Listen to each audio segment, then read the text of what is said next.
Good morning. Happy Mother's Day to the ladies. As we think about that and celebrate mothers, let's remember throughout the day today, if you would, to pray for those whose relationship with their mother was not or is not what it should have been, what they would have wanted. For mothers who are broken over mistakes of the past. For women who have been unable to have children and who this day is a celebration of an emptiness inside them. For mothers who have lost their children, who may have some of the greatest pain ever known, since parents were never supposed to outlive their children once death was introduced.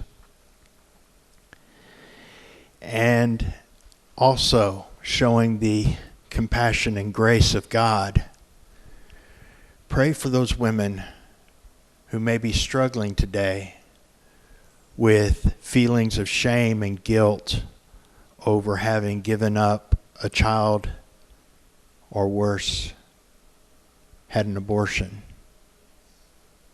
One of the most awesome Christian musicians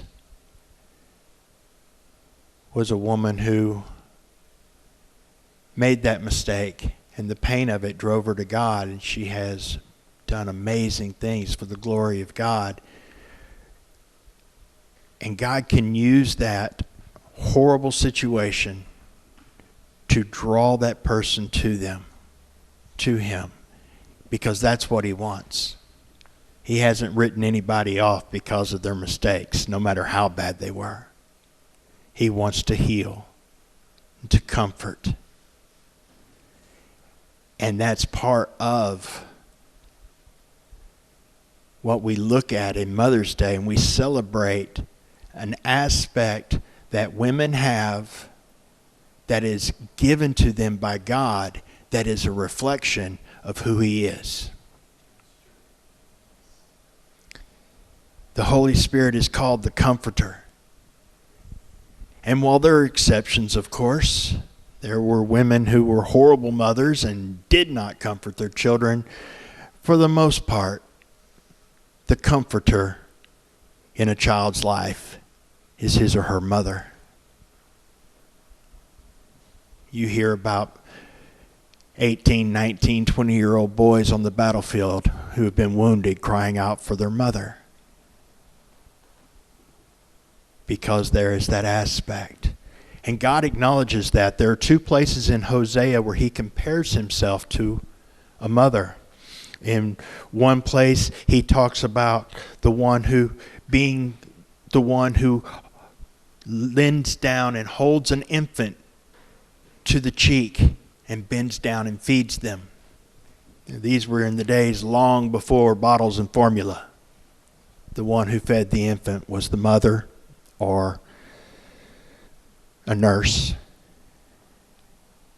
And a little bit later or earlier, right around the same area, He compares Himself to a mother bear, because there is something protective and fierce about a mother who's lost her cubs or who's protecting her cubs.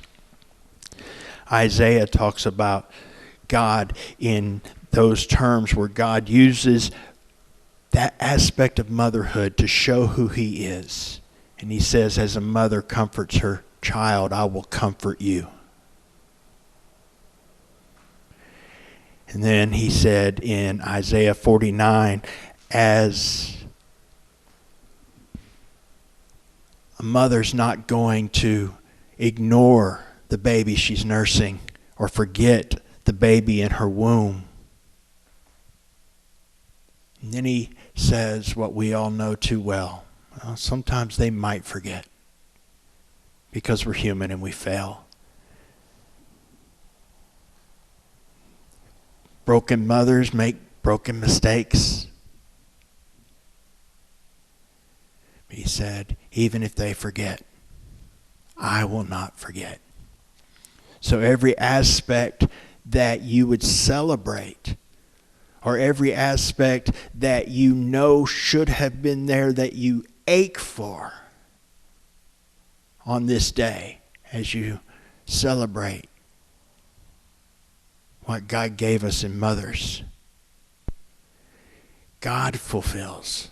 That's an aspect of who He is. And He does it perfectly and faithfully and without fail every single time. And like a mother would lay down her life for her children, God wrapped Himself in flesh and laid down His life just so we could become His children. Before we even were, while we hated Him, while we were in our rebellion and our sin, while we were doing what that greatest moment of shame and pain is, He was saying, I will make it right. I will comfort you. I will pick you up, clean your wounds, make you whole, and carry you to the Father. Because that's who He is.